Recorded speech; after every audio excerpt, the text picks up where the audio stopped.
Ecuador is set to assume the pro-tempore presidency of the Ibero-American Community at the 28th Ibero-American Summit of Heads of State and Government to be held on Friday and Saturday in the Dominican Republic. Also, the French flock the streets as nationwide mass demonstrations rage against the pension reform forced by the government of President Emmanuel Macron. And the Israeli parliament approves a law that shields Prime Minister Benjamin Netanyahu from impeachment, prompting demonstrations against the legislative move.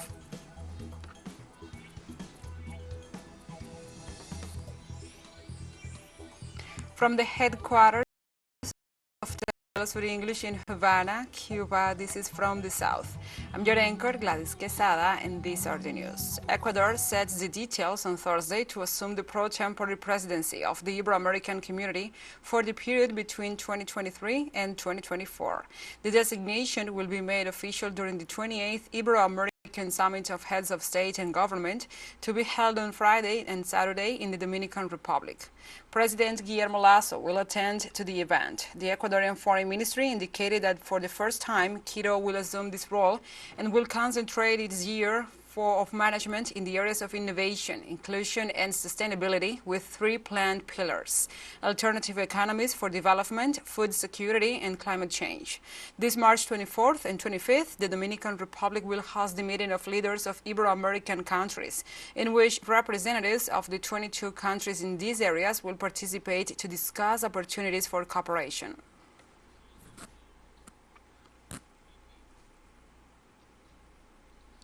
On Wednesday in Peru, relatives of young Rosalino Flores, who was shot with at least 36 bullets during an act of repression in the city of Cusco on January 11th, demanded justice for the crime against the 22-year-old. The family's claim comes after the death last Tuesday of the 22-year-old after 2 months of agony due to the projectiles that the police fired at him when he was helping other demonstrators in Cusco. Rosalino Flores' mother said that she does not want any kind of compensation from the Peruvian government, but only justice and to know who was the officer who shot her son. The family's lawyer, Juan José Quispe, stated that the young man died from a multi-organ failure in the thorax as a result of the projectiles that were lodged in his body, and that his case was being investigated in the city of Cusco as minor injuries with no collaboration from the authorities. With Flores' death, the total number of people killed during the protests against the Boluarte's government rises to 67.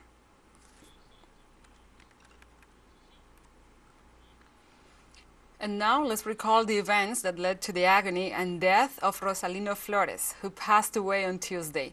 Last January 11th, the young Rosalino Flores, together with his brother Juan José, participated in the protests in Cusco against the government of the appointed President Dina Boluarte.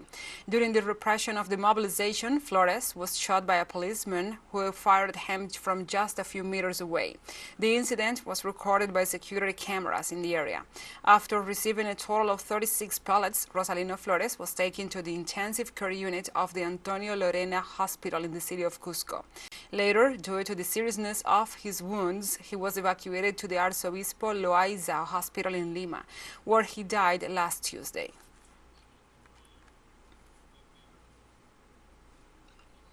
U.S. President Joe Biden will begin a two-day visit to Canada on Tuesday to discuss issues of common interest with Canadian officials.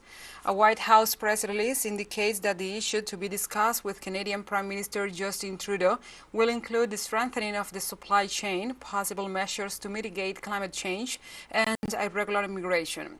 Another of the issues to be addressed will be the provision of military equipment to the government of Ukraine. Also on the military agenda will be the modernization of the North American Airspace Defense Command, integrated by both countries. This is Biden's first visit to the neighboring country, where he also plans to give a speech to the parliament.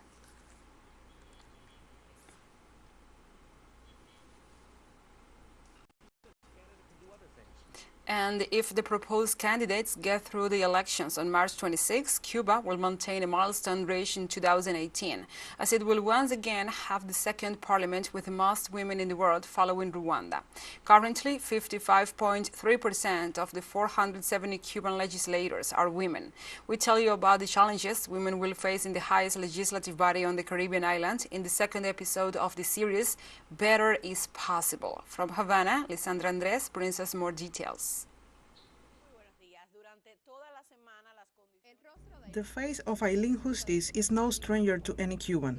For years, she has been part of the team of meteorologists who provide daily weather forecasts. But now, she will also be a familiar presence in the parliamentary arena if she gets elected as a deputy to the National Assembly on March 26. I believe that I am going to take it on as always, with simplicity, with more responsibility than before, working as usual and much more. Being a member of the National Assembly is a great challenge because we have many economic difficulties. We know that, and that is one of the aspects we have to work the hardest for, so that people can have a project to live a good life in our country. Aileen says that, for her, this new responsibility will require a lot of preparation in order to be up to what the country needs. The Cuban parliament is unique and different from the rest. We, or the deputies of the National Assembly in Cuba, are not paid for that. We do it with all our heart, with that determination, desire, and passion that characterize Cubans.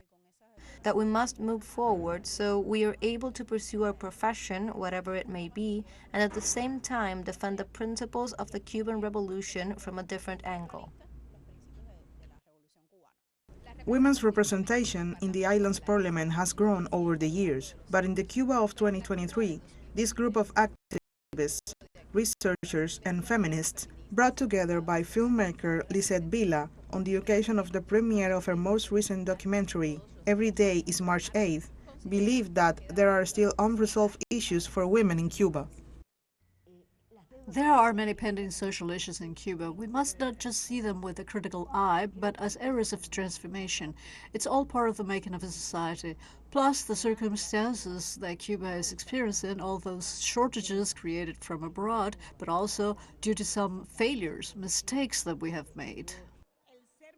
Being a woman alone or holding a certain position does not necessarily mean that we are responding to women's issues. So if everything comes together, it will be perfect.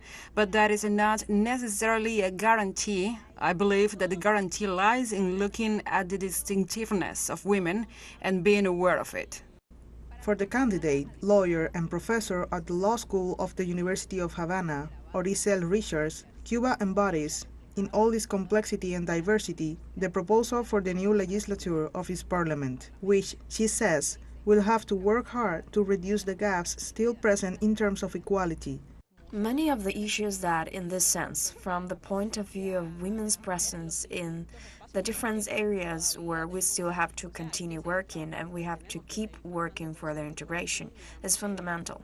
But I believe that indeed it is a constant challenge, and we hope to be up to the task, to this new responsibility, if it does indeed come about after March 26th. Although experts warn that there's still a long way to go, all agree that progress made in recent decades in the area of gender equality is seen as one of the greatest social achievements of the Cuban Revolution, and the presence of a majority of women among the candidates for parliament is proof of this. Lisandra Andrés, TeleSUR, La Habana, Cuba. Let's take a short break. But first, remember you can follow us on our TikTok account at TeleSUR English, in which you will be able to see news in different formats, news updates, and more.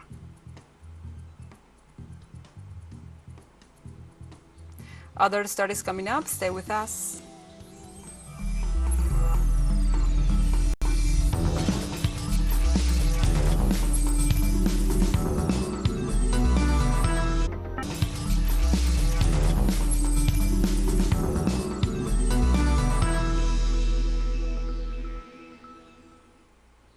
Welcome back from the South.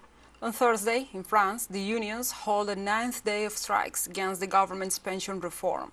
In the 9th day of strikes in France over President Emmanuel Macron's changes to the country's pension system that brought widespread disruption across the country, with trains and planes cancelled and all refineries blocked by protesters. Paris metro, bus and suburban rail services are all expected to be badly disrupted, and about half of the country's high-speed TGV trains have been cancelled too. Touristic hotspots like the Eiffel Tower and the Versailles Palace were closed on Thursday due to the strikes. The action comes 1 week after Macron forced his widely unpopular pension reforms bill through the National Assembly without a vote, bringing thousands of enraged protesters out onto the streets, and 3 days after his government survived 2 no-confidence votes.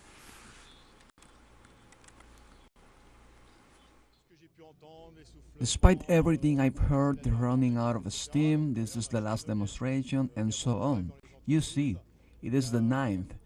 There are a lot of strikes in companies. There are petrol stations that don't have much petrol left, despite what I had heard.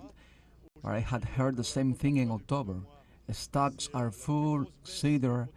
Today, for the first time in 2 months, there is the biggest drop in electricity production in France, 22,000 megawatts, which means that there are strikers. The rubbish bins, there are still some in the streets, despite the scandalous requisitions. There are still some in the streets, and there are plenty of strikes nationwide. So either the president listens, contrary to what he did yesterday, or he can continue to live in his sheltered world without listening to the people. China's Vice Foreign Minister and Philippines Undersecretary for Foreign Affairs met in the Philippine capital of Manila on Thursday to review their bilateral relations amid high tensions. The meeting takes place as Beijing is alarmed about the Philippines' decision to allow U.S. military presence in northern region facing Taiwan's Strait and amid growing disputes in the southern Chinese Sea. Vice Foreign Minister Sun Weidong and Philippines Undersecretary for Foreign Affairs Theresa Lazaro discussed the long-sheeted territorial spats in the disputed waterway on Friday, according to the Department of Foreign Affairs in Manila. In January, the President of the Philippines, Ferdinand Marcos Jr., who took office in June 2022, met President Xi Jinping in a state visit to Beijing, where both agreed to expand ties, pursue talks on potential joint oil and gas explorations, and manage territorial disputes amicably.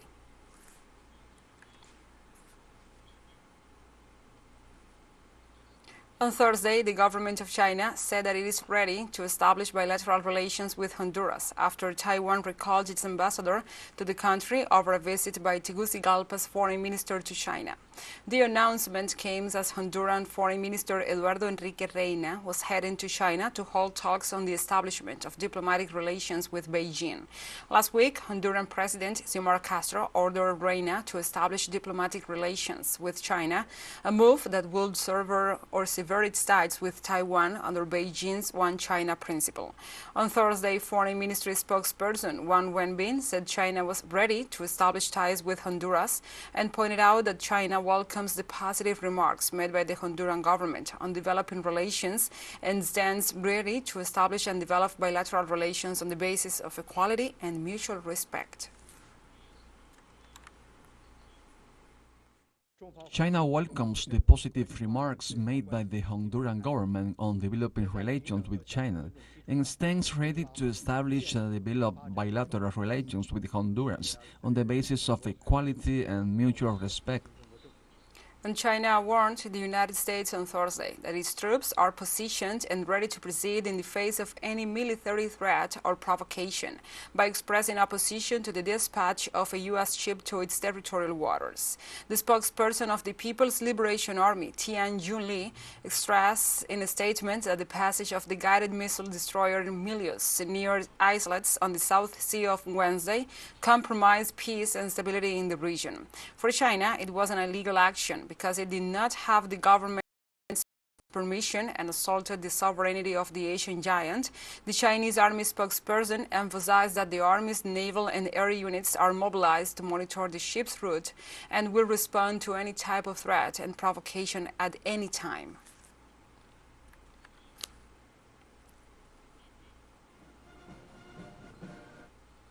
On Thursday, Russia's spokesperson for the Ministry of Foreign Affairs, Maria Zakharova, expressed her confidence that the recent arrest warrant against President Vladimir Putin will not hinder the success of the upcoming summit of the BRICS countries.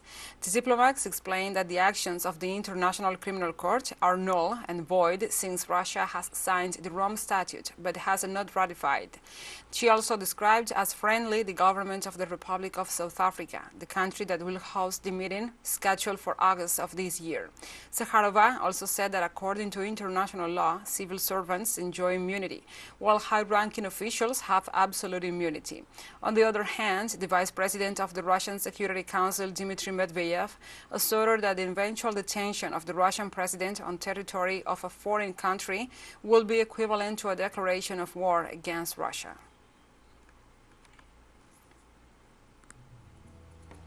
TeleSUR English continues to grow. You can now tune in from 33 different African countries through StarSat. Dial 461 and enjoy our Latin American alternative broadcast. One final short break and we'll be right back. Stay with us.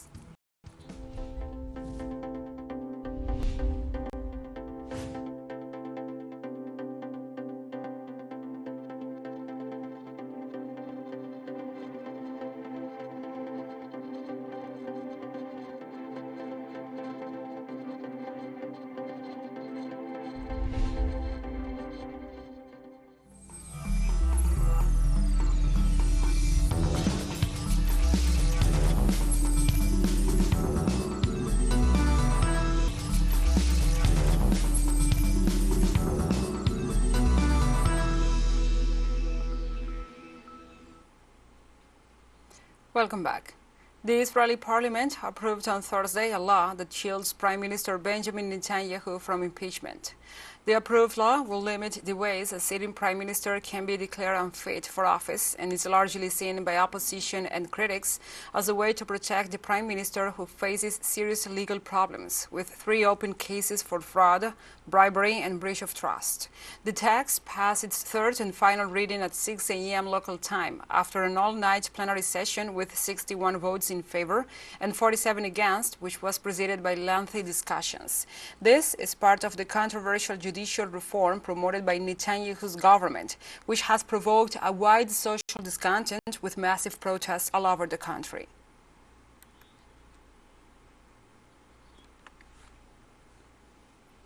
Meanwhile, thousands of Israelis demonstrate in Tel Aviv against judicial overhaul, blocking roadways across the country and intensifying a month-long campaign decrying the move. Demonstrators carrying flags and signs marched through the city, stopping traffic in the middle of the workday. The protests have escalated since the start of the year when Prime Minister Benjamin Netanyahu's far-right government introduced new legislation that will limit the authority of the Supreme Court. In Jerusalem, crowds also gathered along the walls of the old city from which they hung a huge replica of the country's Declaration of Independence.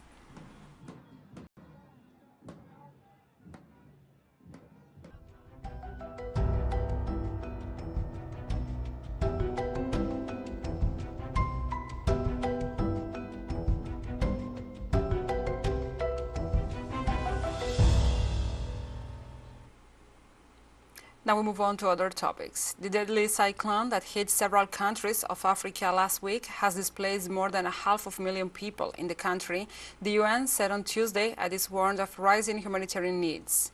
The cyclone has left nearly 500 people dead in Malawi, while another 150 have died in its path in other southern African countries, according to the UN agency. In this sense, some 508,250 people have been displaced, according to the UN International Organization. Dr. Mashidiso Rebecca Moeri, Regional Director for Africa of the World Health Organization, warned of high public health risks, including the increased spread of cholera on the continent. WHO official also said that a total of 12 African countries are currently experiencing cholera outbreaks, and in some parts of the region, the ongoing outbreaks are exacerbated by extreme weather events, she said. The cyclone has left an appalling humanitarian situation in its wake. More than 300 health facilities, including university hospital centers, have been destroyed or flooded in Madagascar, Malawi, and Mozambique, leaving communities without adequate access to health services. The extensive damage, flooding, and torrential rains have affected more than 1.4 million people in the three countries and stretched the capacity of health systems. The cyclone's devastation has raised public health risks, including the increased spread of cholera, malaria, vaccine-preventable diseases, even COVID-19, and malnutrition. And of course, support for trauma and mental health is equally needed. And we have come to the end of this news brief. But remember, you can find this and many other stories on our website at telesurenglish.net. And also, if you feel so inclined, please join us on social media for all the latest news. We are on Facebook, Twitter, Instagram, Telegram, and TikTok. For TeleSUR English, I'm Gladys Quesada. Thank you for watching.